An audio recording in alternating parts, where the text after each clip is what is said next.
Hello, Sunday School students, and welcome to GBTAC, Worldwide Christian Education Online Class, where we are serving you with the Word of God.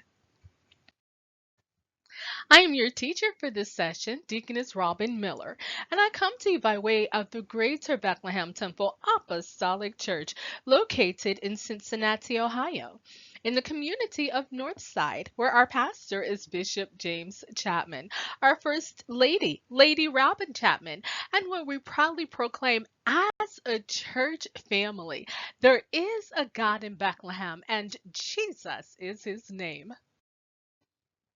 As is my custom, I'm going to go over announcements as people are entering the room. Please remember that we have additional Christian education Sunday school classes on our GBTAC Cincinnati YouTube channel. Now that's for the ages of 4 through 19 years old. And if those ages do not represent you, please visit our gbtac.org website.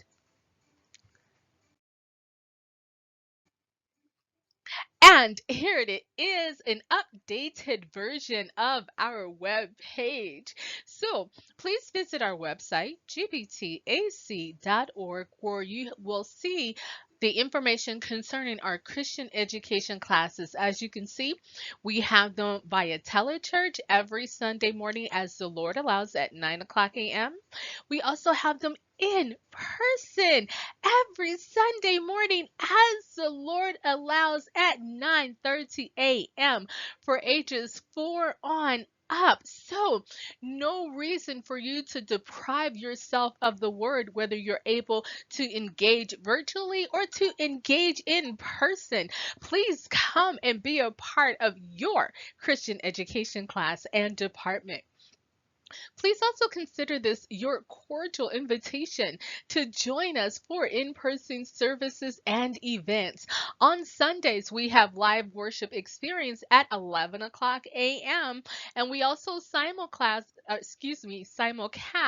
virtually. So if you're unable to join us on Sunday mornings for whatever reason that is, you can join us virtually.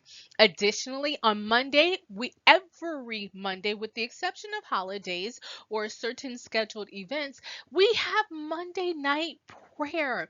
So important for us to be in prayer. So join us for pastoral prayer every Monday at 6:30 p.m. And the information is there for you to join us virtually, as well as our in-person Bible class on Tuesdays. And oh boy, our pastor has been teaching a dynamic series. So if you have not been joining us for Bible class, join us this Tuesday for Bible class and do yourself a favor, do yourself a treat, and catch up on uh, the previous classes in this series.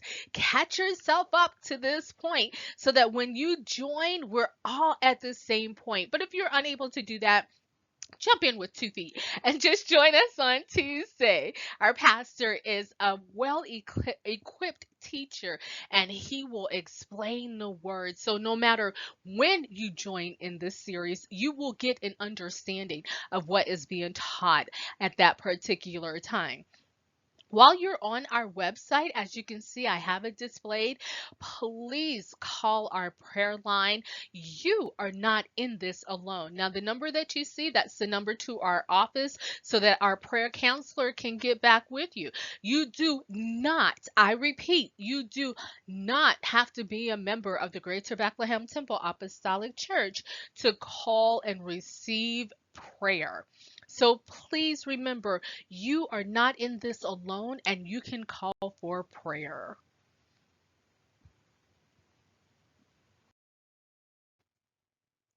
While you are on our GBTAC Cincinnati YouTube website or channel, we ask that you remember to like and subscribe. Hit that reminder bell so that you get additional content as it becomes available.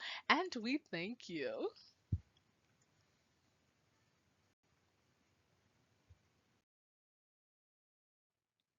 For more upcoming events, please visit our website again, gbtac.org, and stay tuned during our services for announcements that are made during the broadcasts.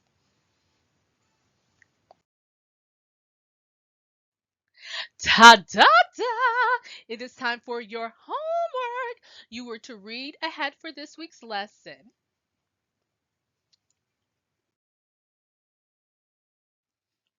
And also, I made a picture or I scanned the card that I was talking about that was on my desk at work.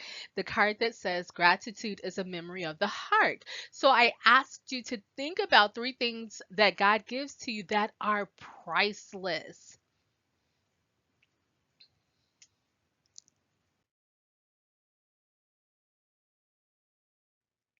Again, I did my homework last week to give you ideas of what to think about and what I was asking.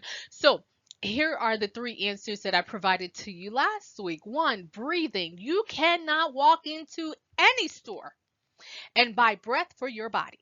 Now, you can buy oxygen, you can get oxygen treatments, but there is nothing that is akin or like what God gives us with breathing. That was priceless.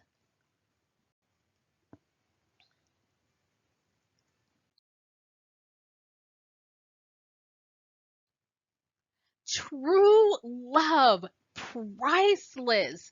There is no amount of money that you can pay for this sacrifice that God made for us on the cross. No amount of money that you can pay for the love the true love that you receive from your family, from your friends, from your church family. True love is priceless.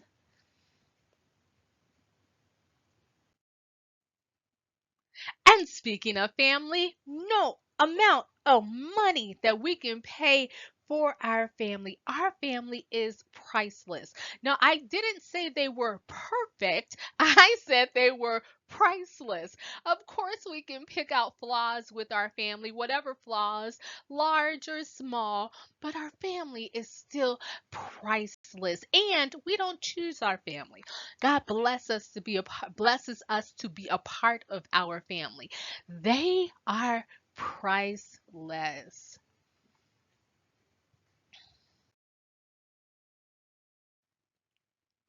And now it's time for our review. So last week we talked about Ruth meets Boaz. Our takeaway points from last week's lesson were, when we trust God, good things don't happen by happenstance, luck, or coincidence. They happen by his deliberate care for us. Psalm chapter 37, verse 23 in the New Century Version reminds us that when people's steps follow the Lord, God is pleased with their ways. A greeting card that I just showed you has printed on the front cover, gratitude is a memory of the heart. What do we allow our hearts to remember?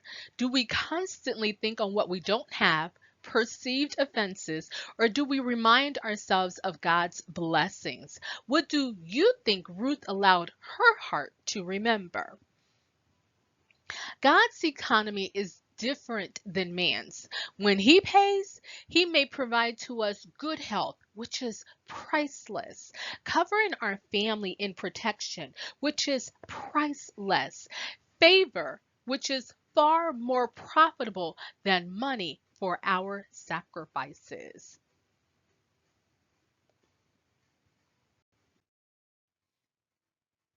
So again, for this new quarter, it was the theme or the focus was God's work through women and youths. So Unit 1 started with the women of faith. So we completed lessons 1, 2, 3, and 4, and we're going to complete this unit concerning the women of faith with lesson 5, which is our focus this week. So, lesson 5 is Ruth Marries Boaz. Our lesson text is Ruth chapter 4, verses 1 through 10, and our golden text, our focus verse, is Ruth chapter 4, verse 4. Our aim, what we intend to see or get out of this lesson, what we hope to learn, is to see that Boaz agreed to do everything that was necessary to marry Ruth. Now, in our lesson today, we will see Boaz doing all he needed to do according to the law of the kinsman redeemer. We will also notice that it isn't new for Boaz to do according to the commandments he was taught. Boaz was consistent in his behavior to follow the way of Jehovah and honor him. He provided for the poor and destitute. He was hospitable, and now he is going to redeem his kin's land and family. To redeem means to gain or regain possession of something in exchange for payment, to fulfill or carry out a pledge or a promise. And that was according to Google.com. So, a kinsman redeemer, that was something that was set up under Moses. He made provision for the care of poor persons who might be forced to sell part of their property or themselves into slavery. So, just to remind you, although it was set up under Moses, Moses did it under the guidance of the Lord Jehovah. So, God put that provision in place for his people. God always has a plan for his people. To further iterate, a true kinsman redeemer had to meet certain criteria in order to fulfill this role. Now we are going to see that Boaz, in his role of kinsman redeemer, primarily, we're going to see him fulfill the second part, marrying a close relative when a husband had died, and also delivering her from poverty and continuing the name of the deceased.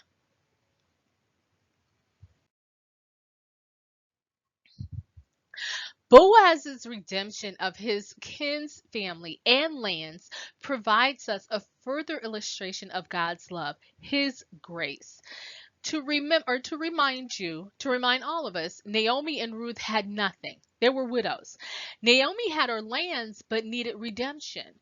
Ruth was a foreigner, a stranger. Neither could repay for the great kindness received from Boaz. He sought their good not just because of God's provision for his people, but because Boaz loved. He needed nothing from them, and they could add nothing to him. God is the same for us. He loves us. We add nothing to him. We cannot make him any greater. We do not make him more powerful. We give him nothing that he didn't already give to us. We love him with the love he's given and shown to us. There is one exception, and that is worship. So, what's going on? Last week, we discussed Ruth and her experiences in a foreign land, meeting her near kinsman Boaz. This week, we continue to discuss Ruth and her marriage to Boaz, her kinsman redeemer.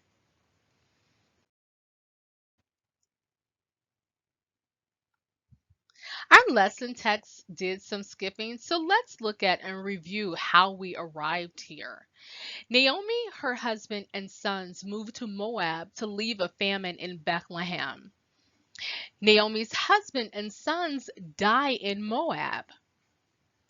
Ruth travels with Naomi to Bethlehem and gleans according to the Mosaic law to provide for Naomi and herself. She is noticed by and meets Boaz. Naomi came up with a plan to provide for Ruth. We see this in Ruth chapter 3, verse 1.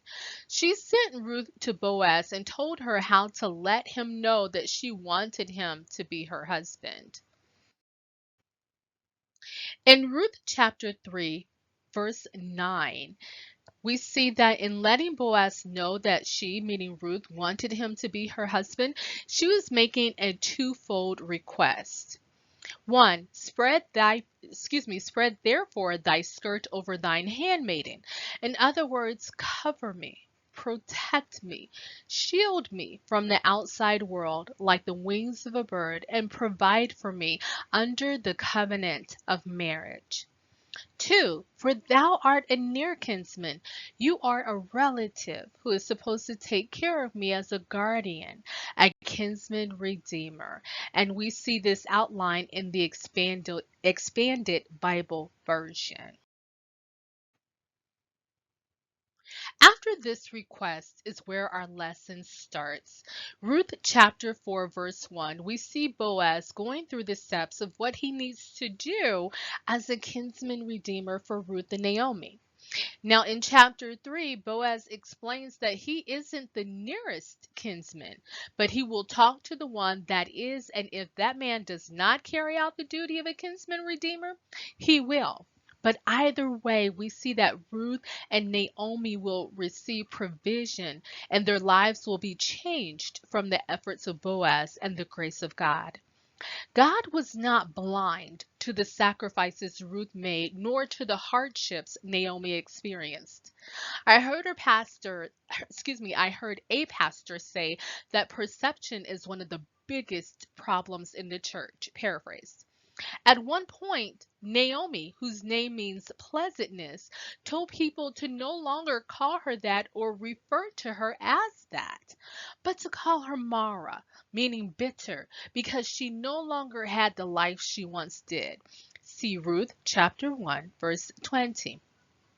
Naomi didn't see it then, but God was about to turn things around for her, and he was about to use the humble thing of this earth, a woman, a daughter-in-law who was not related to her by blood, but by covenant, and was described as being better to Naomi than 7 sons, more than what she had, which was 2. See Ruth chapter 4, verse 15. In verse number 2, Boaz is acting according to custom. He gathers the elders as witnesses to the conversation he is about to have with the nearer kinsmen of Ruth and Naomi.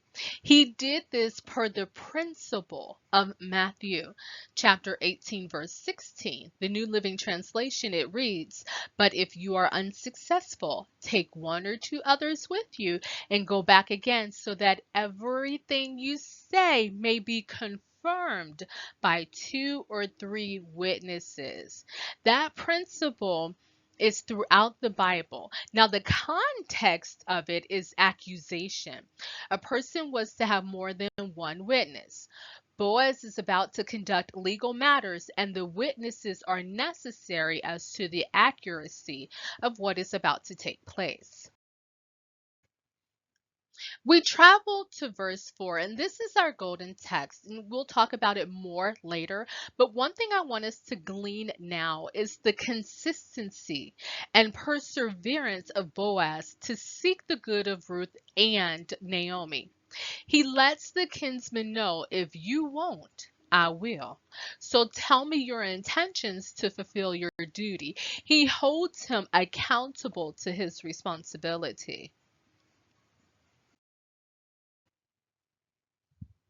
In verses 4 through 5, we see the response of the nearer kinsman to Boaz. He explains that he cannot do the redemption lest he mar his own inheritance. Now, in other versions, they use or different words, and I want to include those words here. So I'll reread that. He cannot do the redemption lest he mar, compromise, ruin, complicate, jeopardize, endanger his own inheritance. He turned down the opportunity to help others. Now, maybe he did so because he had the knowledge that Boaz would accept the responsibility to help because of what he said to him previously. We don't know. The point I want to make here is it isn't or it wasn't wrong for him to look after his family. But consider this. Where would some of us be without the sacrifices and help we received others? What if those same people only looked at their immediate families and did not look beyond them or themselves? We jump down to verse number 10. With the nearer kinsman releasing his part to redeem Ruth and Naomi, Boaz accepted the responsibility and redeemed his family. As a result, Ruth and Naomi were in the care of family. Naomi was back on her family land, and Boaz and Ruth had a son. His name was Obed. Ruth, a Moabitess princess who lived in a pagan or idol worshiping land, was loyal to her mother in law, gave up all she knew to be a part of Naomi's life and serve her God. In return, she became a part of Jesus' family line as the great grandmother of King David. God is not unfaithful to bless your sacrifices, both seen and unseen. And this takes us to our golden text, Ruth chapter 4, verse 4. The King James Version reads, "And I thought to advertise thee, saying, Buy it before the inhabitants and before the elders of my people. If thou wilt redeem it, redeem it. But if thou wilt not redeem it, then tell me, that I may know, for there is none to redeem it beside thee, and I am after thee." And he said, "I will redeem it."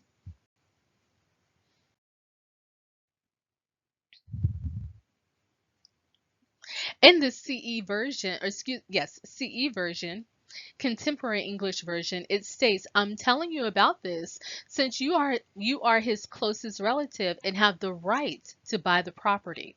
If you want it, you can buy it now. These 10 men and the others standing here can be witnesses. But if you don't want the property, let me know, because I am next in line." The man replied, "I'll buy it."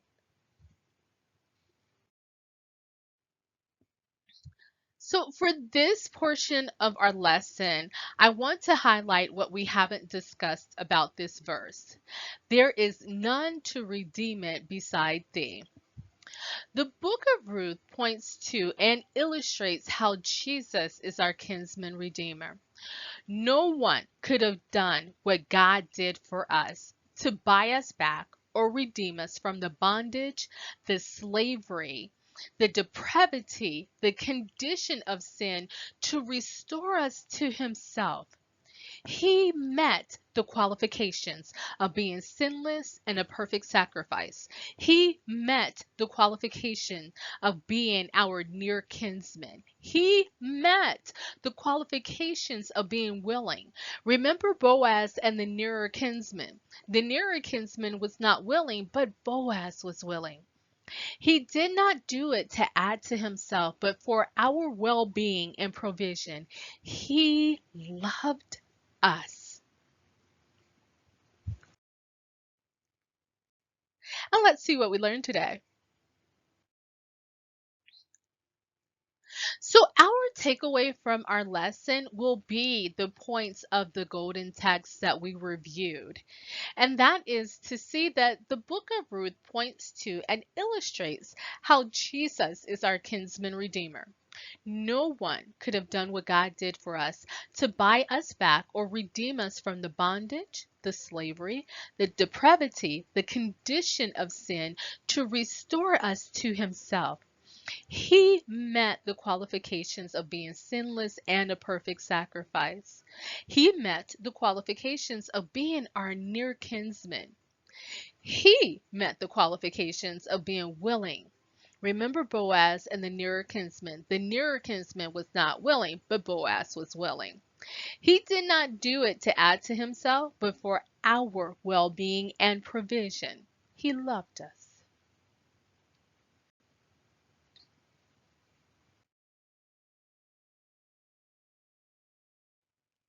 And for your homework, read ahead for next week's lesson. And also enjoy this coming holiday. Happy 4th of July.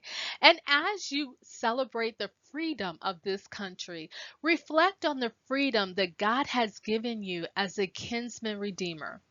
Also, I ask that you remember those and the family of those that sacrificed for this country, both living and deceased.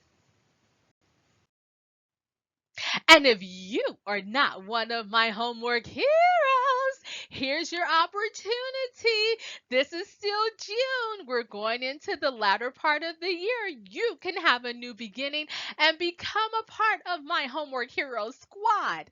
Psalms chapter 113, or excuse me, 119, verse 11. King David, I started to say King James. King David in the New International Version states, I have made a secret place for your word in my heart that I might not sin, commit wrong, or an offense against you. Now, that included part of the Deaconess Robin Miller version, but it's so important for you to know the word for yourself. So I encourage you to look it up so that you may know the word for yourself.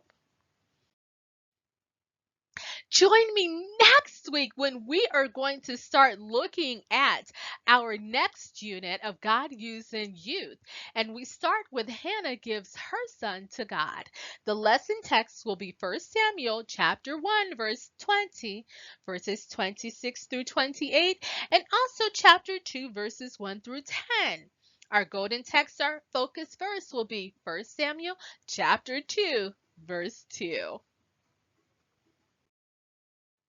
And again, get plugged in, get connected, get empowered. Plug into your local Bible teaching, Bible believing, Bible living church. Allow them to love on you, hug you, pray with you, and walk this life together. It's so important for you to be connected. Of course, I submit to you the Greater Bethlehem Temple Apostolic Church, but if we aren't in your area, please connect with your local, again, Bible believing, Bible teaching, Bible living church.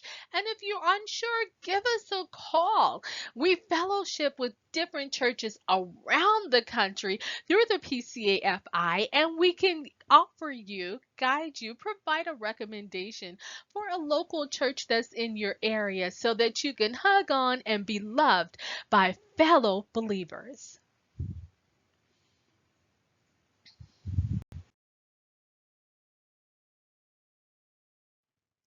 And I remind us that we are in prayer for our families, our country, for our world, and please don't forget about yourself. It has been a blast all over again. Thank you for joining me for Christian Sunday School class online. And when you come next time, don't come alone. Bring your family, bring your friends, bring your coworkers when we will again look into the Word of God. I leave you with my borrowed saying from Veggie Tales. God made you special and he loves you very much. Bye.